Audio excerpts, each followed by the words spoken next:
करे बरोबर मला एक सांगा, ज्यावेळेस तुम्ही एसटीच्या बस स्टँडवर बसता आणि एकच गाडी असती, त्याचं तुम्ही रिझर्वेशन केलेलं असतं, पैसे आधीच भरलेले असतात समजा, मग तुमचं बंद लक्ष कशाकडे असतं? काय रे रोहित सांग बरं.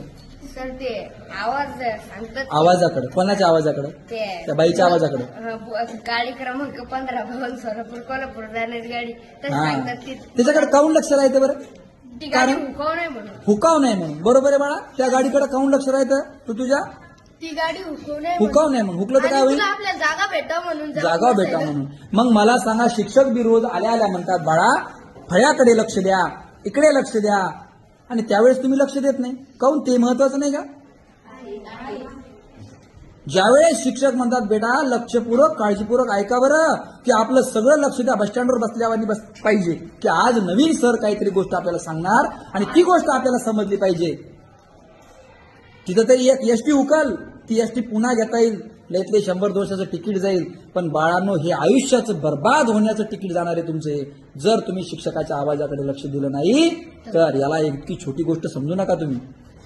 समजलं का? ते 50 रुपयाचं तिकीट जाईल, 200चं तिकीट जाईल, गाडी पुन्हा येईल, पण पुन्हा 7वी वापस येणार नाही, पुन्हा हा बेंचही पुन्हा भेटणार नाही, आणि पुन्हा पायथागोरस थेरमही पुन्हा शिकता येणार नाही बाळांनो. त्यामुळे आज माझ्या आवाजाकडे सगळ्यांनी लक्ष द्या. कोण कोण देणार आहे सगळ्यांनी लक्ष आवाजाकडे? व्हेरी